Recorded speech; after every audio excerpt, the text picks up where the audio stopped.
Shalom, shalom, shalom. Bonjour peuple de Dieu, que le Seigneur vous bénisse abondamment. Que la grâce du Seigneur soit avec vous. Ce matin, j'aimerais partager avec vous, sur l'amour. L'amour du Seigneur en quelques minutes. L'amour du Seigneur. L'amour véritable. L'amour véritable. Bien-aimés de Dieu, lorsque nous parlons de l'amour véritable, qu'est-ce que c'est que l'amour véritable? Sans toutefois utiliser les mots qui ne vont pas nous servir, que ce soit les mots latins, en grec ou en hébreu, bien-aimés de Dieu, simplement, le Seigneur nous renseigne sur l'amour dans le livre de 1 Corinthiens chapitre 13. Nous allons lire, bien-aimés de Dieu, à partir du verset 4. Nous allons également lire le verset 13.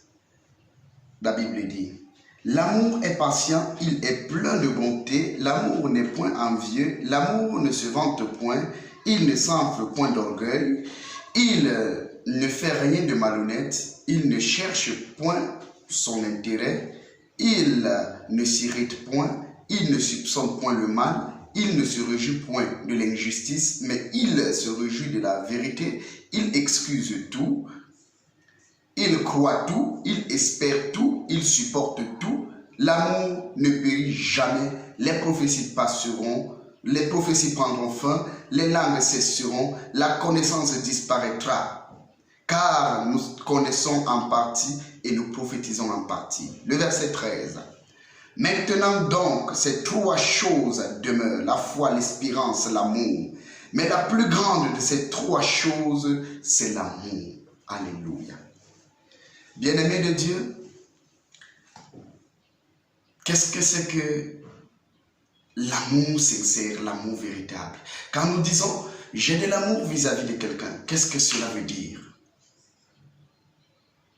Nous allons prendre un temps pour inviter le Seigneur pour qu'il puisse nous parler sincèrement de ce que c'est que l'amour, qu'il puisse nous orienter dans l'amour véritable.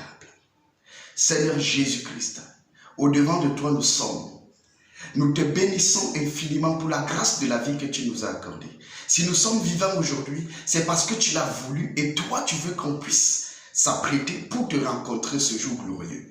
C'est pourquoi tu ne nous laisses pas partir avant notre préparation. Nous voulons saisir l'occasion de nous préparer davantage. Viens Seigneur, que la chair se taise, que la pensée humaine se taise. Seigneur, que toutes les émotions humaines se taisent.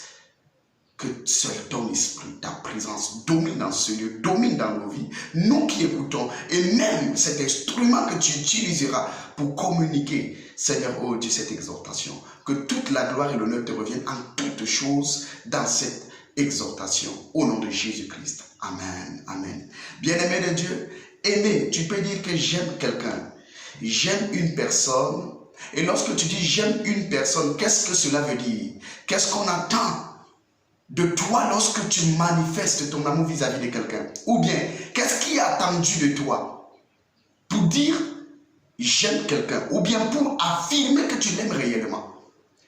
Premièrement, nous voulons enlever l'équivoque qu'il y a souvent pour ceux qui disent je t'avais aimé mais maintenant je ne t'aime plus. Ou bien j'avais aimé tel pasteur, tel frère, telle sœur en Christ, mais je ne l'aime plus. À cause de son défaut, à cause de ce qu'elle a fait, je ne l'aime plus. Bien-aimés de Dieu, premièrement, nous voulons enlever cet équivoque. L'amour ne meurt point.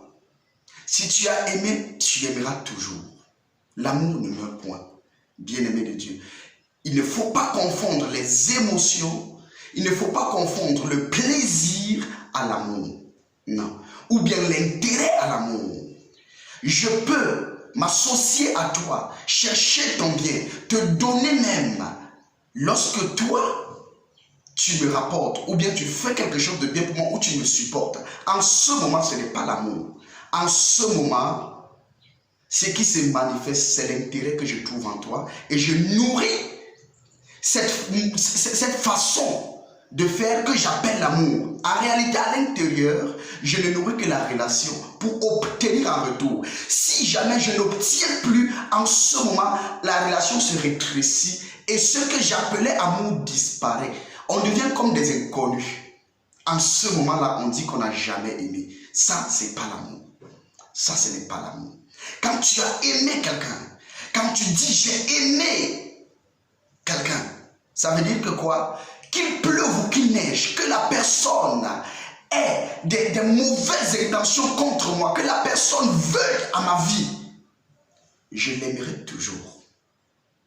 Que la personne m'insulte, que la personne me flagelle, que la personne me cloue à la croix, je l'aimerai toujours.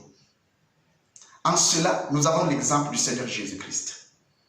Il est quitté au ciel, il n'était pas obligé de venir sur la terre. Il est quitté des cieux, il est venu sur la terre. Et étant venu sur la terre, il nous a communiqué le moyen de nous réconcilier avec Dieu le Père. Mais qu'est-ce que nous avons fait en retour?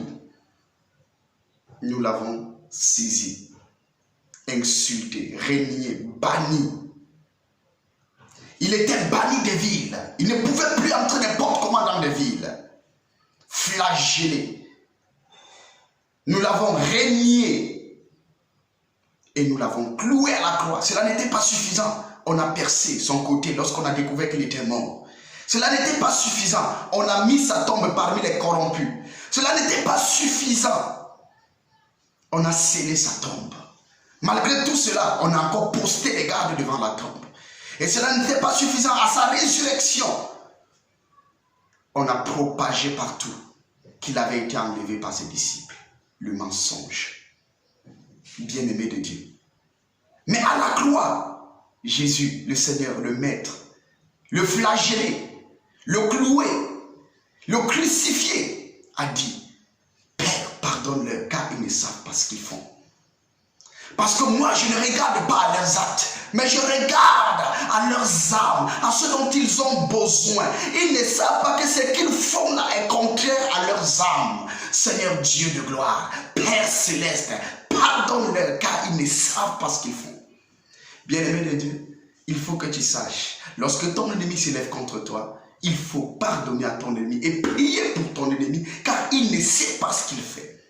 Dans Matthieu chapitre 5, le verset 44, le Seigneur nous dit, il faut prier pour nos ennemis. Priez pour vos ennemis. Bénissez ceux qui vous maudissent. Priez même pour ceux qui vous persécutent. Bien-aimé de Dieu, l'amour est une nature de Dieu. Tu ne peux pas dire que tu aimes avec des restrictions. L'amour n'a pas de restrictions. L'amour n'a pas de restrictions. Quand tu aimes, il y a une profondeur de la patience en toi qui est une partie de l'amour. Quand tu aimes, il y a une patience atroce au fond de ton cœur. Tu n'accuses pas quelqu'un, mais tu préfères prendre la souffrance de la personne, la culpabilité de la personne sur toi pour couvrir toute une multitude de fautes et de péchés. Quand tu aimes, tu es patient. Quand tu aimes, tu n'avertis pas une fois, deux fois, trois fois et tu frappes. Quand tu aimes, tu avertis et tu avertis encore. Quand tu aimes, tu patientes en avertissant. Quand tu aimes, tu continues à patienter avec douceur. L'amour patiente. L'amour est patient. L'une des vertus de l'amour, c'est qu'il est patient. L'amour est patient. Tu ne peux pas être impulsif envers quelqu'un, impatient avec quelqu'un et dire que tu l'aimes. Non, tu ne l'aimes pas. Tu ne l'aimes pas. Combien d'années le Seigneur a patienté pour que toi tu viennes à Jésus-Christ? Combien d'années? Et depuis que tu es venu à Jésus-Christ, combien de fois tu as eu à recommettre certaines erreurs que tu t'es engagé à l'intérieur de ne jamais commettre? Combien de fois tu as péché? Seulement en dormant sans lire la Bible, c'est un péché. C'est une faute. Combien de fois tu l'as fait? Est-ce que le Seigneur t'a assassiné? Est-ce que le Seigneur t'a asphyxié? Mais il a attendu patiemment. Il ne t'a pas asphyxié, il ne t'a pas tué, il ne t'a pas récupéré. Mais il a patienté afin que tu parviennes à la connaissance de la vérité, à la maturité spirituelle. Et toi, que fais-tu lorsque ton frère s'élève contre toi? Lorsque quelqu'un pêche contre toi, t'offense, qu'est-ce que tu fais? Quel est ton caractère? Qu'est-ce que tu manifestes en face de telle personne? Bien-aimé de Dieu, l'amour est patient. L'amour est patient. L'une des vertus de l'amour, c'est qu'il est patient. Et il n'est pas seulement patient, de soupçonner. Il refuse de soupçonner ce qui est mal en toi. Il ne voit que le bien en toi. Quand tu aimes, tu ne vois que le bien et cela te propulse à couvrir le mal d'une personne. Cela te propulse à aimer davantage, à conserver cet amour. Et comment tu le sais? Lorsque tu aimes, tu comprends que ton ennemi, ce n'est pas l'être humain. Quand il manifeste l'offense contre toi, tu sais que c'est l'ennemi, le diable, qui s'est levé derrière lui pour pouvoir t'offenser. Ou bien encore, tu bénis le Seigneur parce que tu as été offensé au nom du Seigneur, ou bien injustement. Et tu apprends à être à l'image de Christ pour ne pas répondre les offenses. La Bible dit, offensé, il n'a pas répondu aux offenses. L'amour ne soupçonne pas le mal. L'amour ne soupçonne pas le mal. Non, je crois que c'est toi. Non, je sais que c'est toi. Non, certainement c'est toi. Parce que tu fais comme ça, tu fais ci. Bien-aimé de Dieu, l'amour est cadré et reste focalisé. Et reste focalisé. L'amour est cadré, reste focalisé. L'amour n'est pas seulement patient. L'amour n'est pas seulement insoupçonnable. Ou bien il ne soupçonne pas seulement le mal. Mais l'amour également pardonne tout. L'amour a une vertu qu'on ne peut pas trouver dans l'intérêt. Dans l'intérêt. Écoute très bien. Dans l'intérêt, bien-aimé, lorsque tu ne marches plus pour mes intérêts ou tu es opposé à moi dans mes idéologies, en ce moment-là, je commence à m'éloigner de toi. Si tu m'as même offensé, je m'accroche sur ce que tu as fait contre moi et je m'éloigne de toi doucement, doucement. Ça, c'est une relation humaine intéressée, relation humaine naturelle. Mais lorsque l'amour y est, quand il y a de l'amour, même dans une famille, au sein des frères et sœurs, d'une même mère, d'un même ventre, ou bien au sein des frères et sœurs en Christ, quand il y a de l'amour, bien-aimé de Dieu, ça ne veut pas dire qu'il n'y aura pas des offenses. Pour que l'amour soit véritable, pouvez attester, il faut qu'il y ait des offenses au sein des frères et sœurs. Là, on verra s'il y a vraiment l'amour. Mais quand l'offense apparaît, quand une preuve d'offense apparaît, peu importe par qui cela viendra, non. La raison de l'offense est ce qui nous concerne. Ce n'est pas par qui ou comment ça viendra. C'est ce pourquoi l'offense est là. L'offense est là pour mettre en exergue notre amour. L'offense est au milieu des frères et sœurs. On t'a offensé au milieu des frères et sœurs pour éprouver, pour que tu mettes ton amour en exergue, pour que tu manifestes l'amour que tu dis tout le temps. J'aime les frères et sœurs, pour que tu mettes ça en exergue. Pour que tu puisses pardonner sans restriction. Que tu pardonnes sans conserver une petite partie. Mais que tu pardonnes sincèrement. L'amour pardonne tout. L'amour pardonne tout. Tout. Sans garder une petite partie. L'amour pardonne tout. Exclusivement. Pardonne tout. Bien-aimé de Dieu. Toi frère, toi sœur. Tu dois savoir que l'amour pardonne tout. Alléluia. L'une des vertus de l'amour, l'amour pardonne tout. Aujourd'hui, certainement nous allons donner que 3 vertus.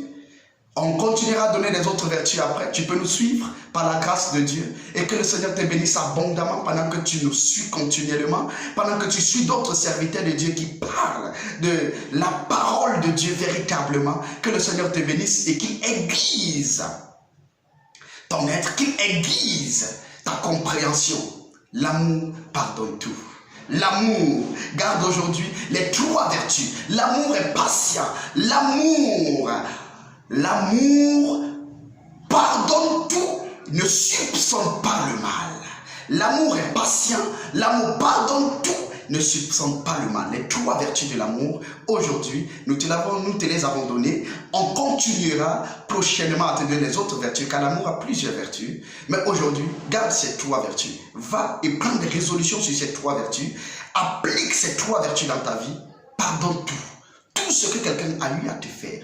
Mais qui est-ce que tu dois pardonner? Est-ce seulement les frères et sœurs en Christ? Est-ce seulement ceux qui parlent bien de toi? Est-ce seulement ceux qui ne sont pas opposés à toi dans tes idéologies, dans ta croyance?